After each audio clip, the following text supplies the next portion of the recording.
Look at this photograph. On first glance, it appears to be nothing more than a formal portrait from the 1860s. Three young women wearing elegant silk dresses, their postures perfect, their expressions calm, the kind of image you might pass by in a museum without giving it a second thought. But in 2019, something about this photograph caught a historian's attention. Something concealed in how the sisters held their hands. Something that had remained unnoticed for more than 150 years. What she uncovered would change everything we thought we knew about resistance, survival, and the silent war fought right out in the open. These three women weren't simply posing for a portrait. They were delivering a message their captors never grasped.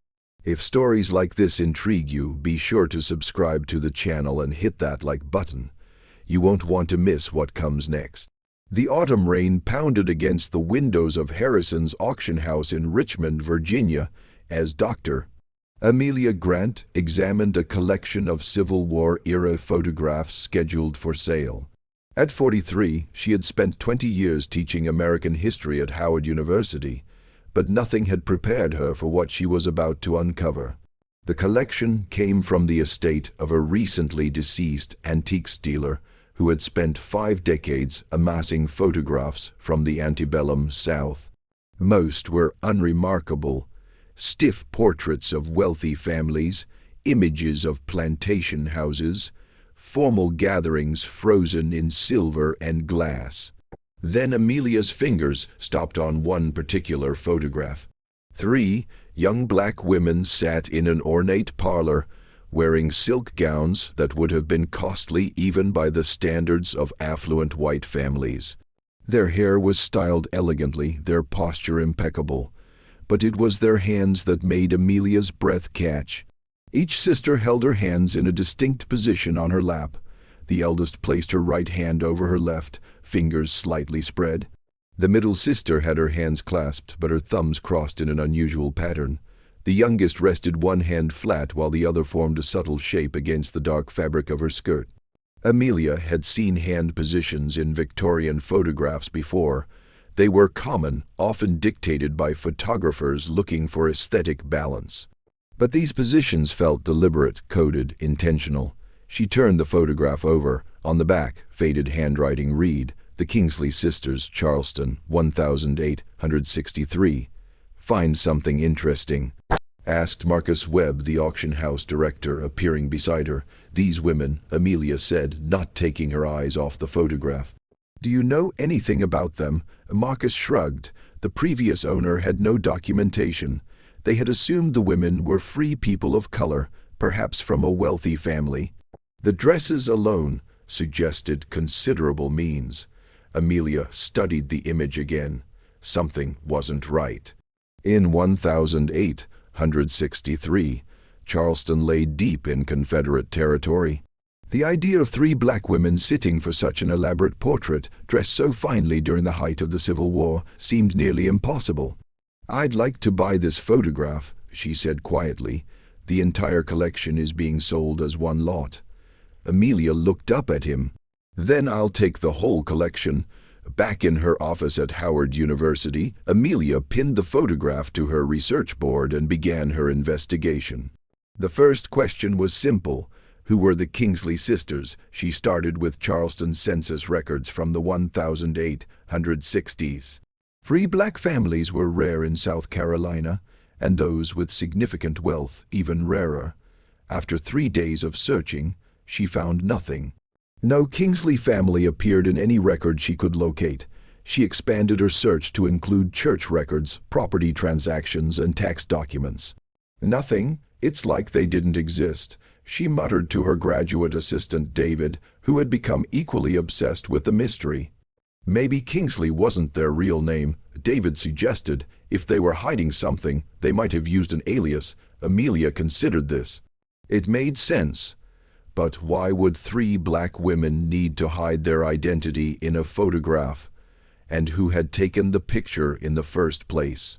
She examined the photograph under magnification, searching for any identifying marks. Victorian photographers often stamped their work, leaving signatures or studio names embossed on the cardstock. Then she found it. In the lower right corner, almost invisible to the naked eye, was a tiny embossed seal, J.R. Whitmore, Charleston.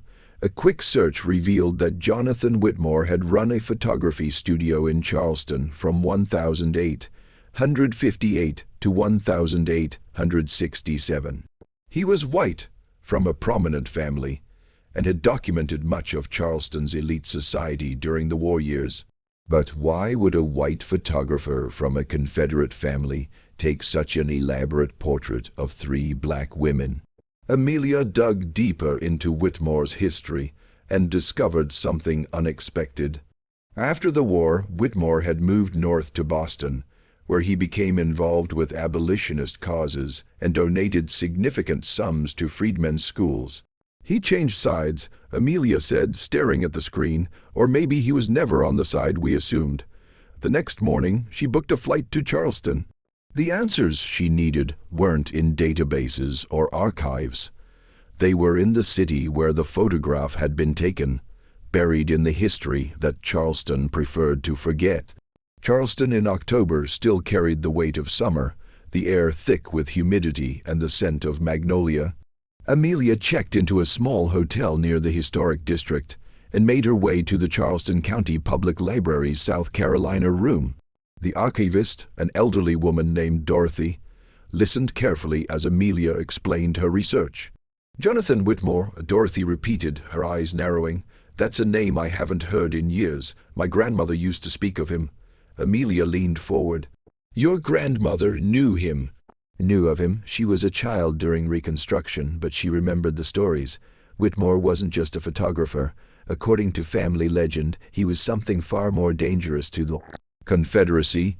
Dorothy led Amelia to a restricted section of the archive where fragile documents were kept in climate-controlled cases.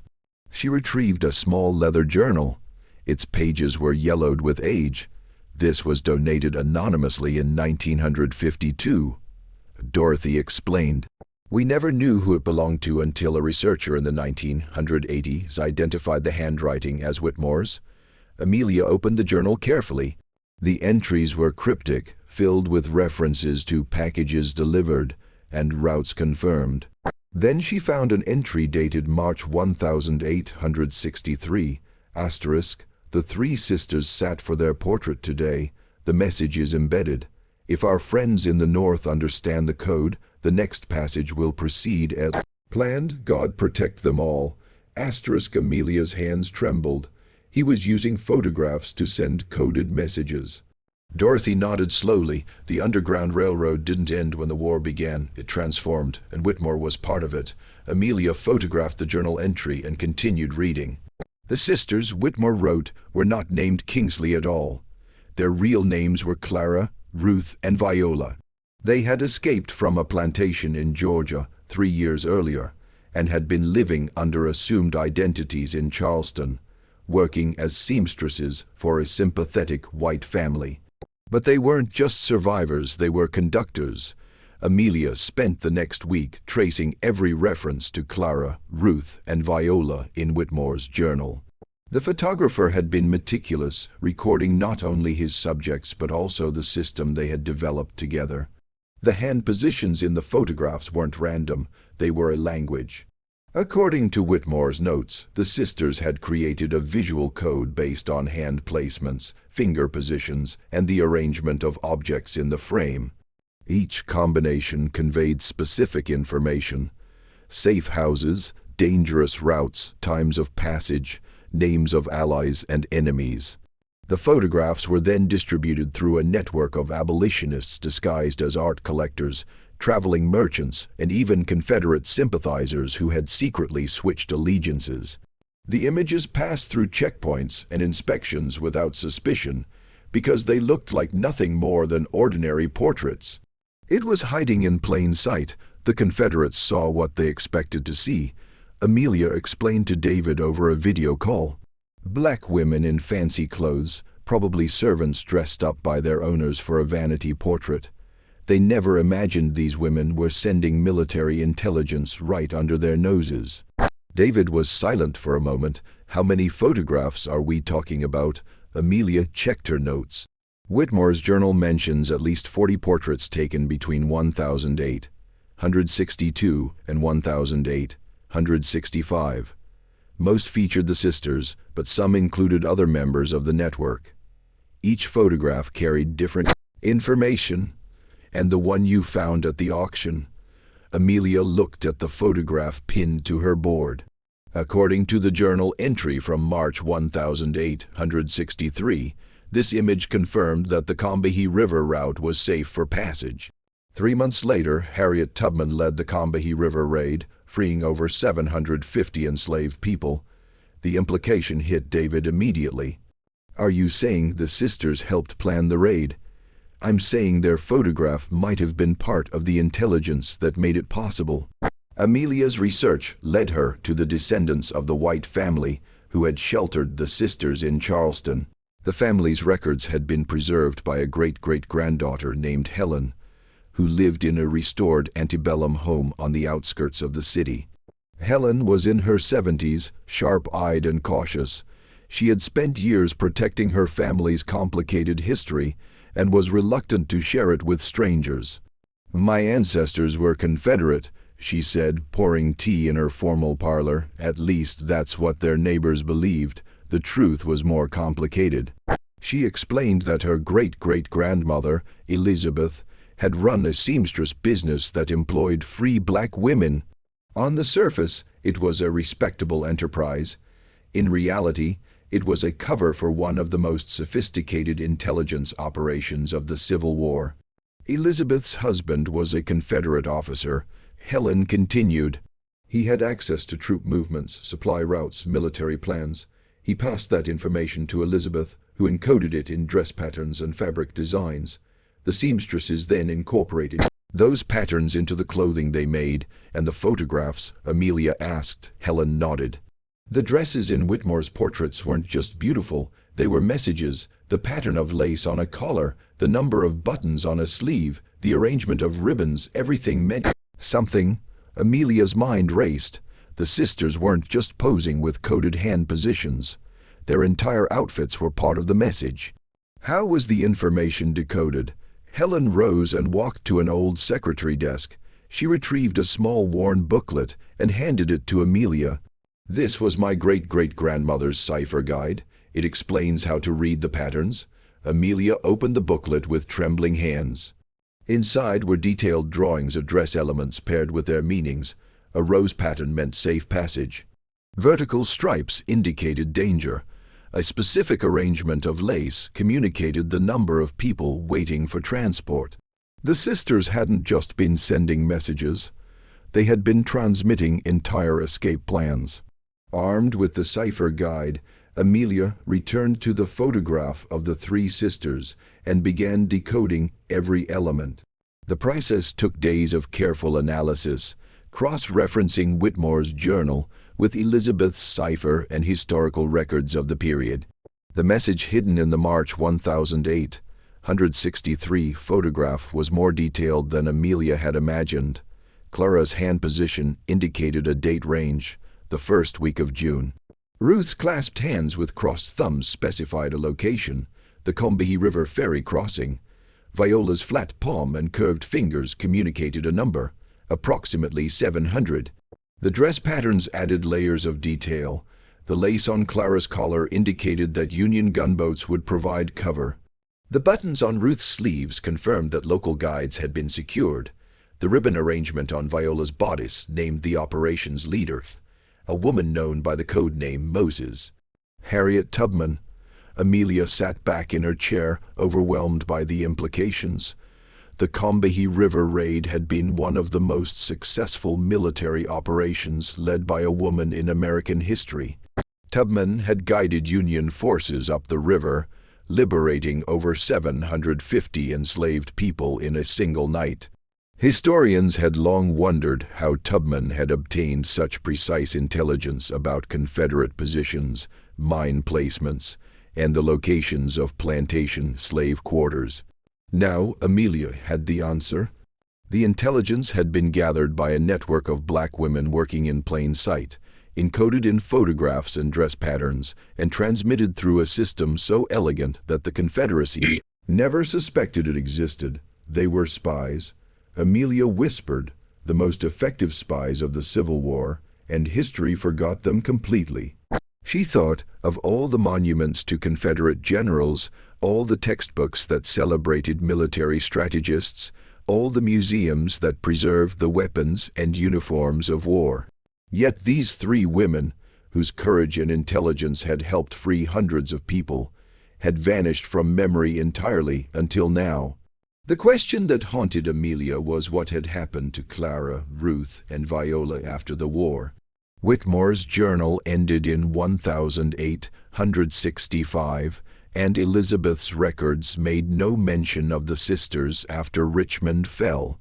She began searching Freedmen's Bureau records, which documented the lives of formerly enslaved people during Reconstruction. The records were incomplete, often damaged and spread across multiple archives, but after weeks of searching, she found a reference that made her heart stop. A registration document from Savannah, Georgia, dated November 1865, listed three sisters applying for marriage licenses on the same day: Clara, Ruth, and Viola. The document noted that all three were formerly of Charleston and worked as teachers. Amelia traced the sisters to a freedmen's school established by Northern missionaries in Savannah. The school's records, preserved at a university archive in Atlanta, contained staff lists, student rosters, and annual reports. Clara had taught reading and writing to adults who had been forbidden to learn during slavery. Ruth had specialized in mathematics and accounting, preparing students for economic independence.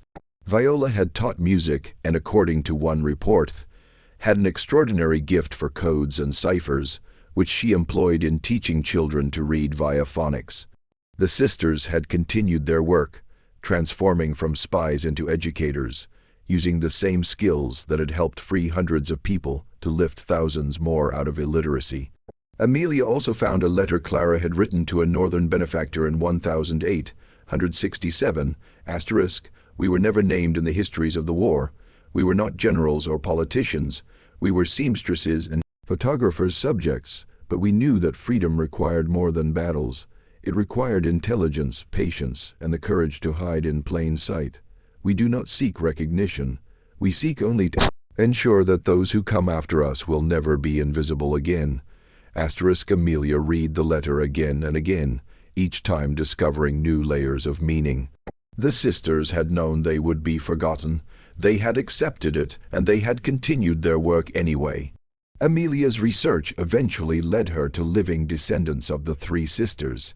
Through genealogical records, DNA databases, and countless phone calls, she traced family lines that had spread from Savannah to Chicago, Detroit, Los Angeles, and Atlanta. The first descendant she contacted was Michael, a retired postal worker in Chicago whose great-great-grandmother was Ruth. He had never heard of the photographs or the coded messages. "My family always said our ancestors were teachers," he told Amelia over the phone. "And we knew they had been through slavery, but the details were lost. People didn't talk about those times." In Detroit, she found Patricia, a school principal descended from Clara. Patricia wept when Amelia showed her the photograph. "She looks like my daughter," Patricia whispered. "The same eyes, the same way of holding her head. I never knew what she looked like before." The most emotional meeting was with James, a musician in Atlanta descended from Viola. He had inherited his great-great-great-grandmother's love of music without ever knowing its origin. "She taught music?" he asked, staring at the photograph. "At a freedmen's school," Amelia explained. "She taught codes through music, songs that contained hidden messages, rhythms that encoded information. She turned resistance into art." James was silent for a long time. Then he picked up his guitar and began to play a melody his grandmother had taught him as a child. A melody passed down through generations without explanation. "I always wondered where this song came from," he said quietly. "Now I know."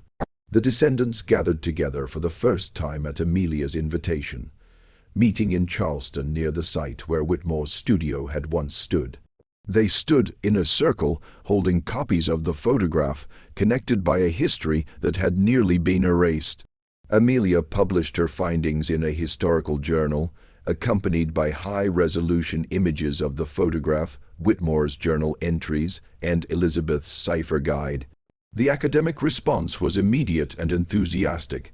Historians praised the discovery as one of the most significant revelations about Civil War-era resistance in decades. But Amelia wasn't satisfied with academic recognition alone. She approached the Smithsonian's National Museum of African American History and Culture with a proposal: acquire the photograph and create an exhibit dedicated to the invisible intelligence networks of the Civil War. The museum agreed. The exhibit, titled Hidden in Plain Sight, The Secret War of the Seamstress Spies, opened 18 months later. It featured the original photograph of Clara, Ruth, and Viola, along with Whitmore's journal, Elizabeth's cipher guide, and dozens of related artifacts that researchers had uncovered following Amelia's initial discovery. The centerpiece was an interactive display where visitors could decode photographs using the sisters' system, experiencing first and the ingenuity required to resist oppression in an era when even literacy was forbidden. On opening night, the descendants of the three sisters stood together before the exhibit. Michael, Patricia, James, and 17 other family members from across the country had gathered to honor their ancestors. Patricia spoke for the group. For over 150 years, our grandmothers were invisible. History recorded the generals and the politicians, the battles and the treaties, but it forgot the women who sewed messages into dresses, who posed for photographs that carried secrets, who risked everything to help others find freedom. Tonight, they are invisible no more. The photograph of Clara, Ruth, and Viola hung in a place of honor, illuminated by soft light that revealed every detail of their elegant dresses, their composed expressions, and their carefully positioned hands that had spoken a language of defiance, hands that had helped change history.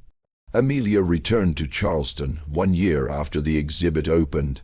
She walked through the historic district, past the elegant homes and the tourist carriages, past the monuments and the markers that told one version of the city's history. She stopped at the corner where Whitmore's studio had once stood. The building was gone now, replaced by a boutique hotel, but a small plaque had been installed at Amelia's request. Asterisk on this site stood the photography studio of Jonathan Whitmore, where images of resistance were created during the Civil War. The subjects of his most important work, Clara, Ruth, and Viola, used coded hand positions and dress patterns to transmit intelligence that helped free hundreds of enslaved people. Their courage remained hidden for over 150 years. Asterisk Amelia touched the plaque gently, then walked to the waterfront, where the Combahee River flowed toward the sea. She thought about all the other photographs from that era, sitting in archives and attics, dismissed as ordinary portraits. How many of them contained messages that had never been decoded? How many other stories were waiting to be discovered? She thought about the sisters who had known they would be forgotten and had resisted anyway, who had understood that some acts of courage are performed not for recognition, but for the simple, stubborn belief that freedom matters even when no one is watching. And she thought about the photograph itself, that small rectangle of silver and glass that had survived wars, neglect, and the deliberate erasure of Black history. It had waited patiently for someone to look closely enough to see what it really was. Not just a portrait, a declaration. A testament to the power of ordinary people who refused to be silent, who found ways to speak even when speaking was forbidden, who hid their resistance in plain sight until the world was finally ready to see it. Amelia pulled out her phone and took a photograph of the plaque, the river, the sky. Then she sent it to the descendants with a simple message. Asterisk, they are remembered, they will not be forgotten. Asterisk,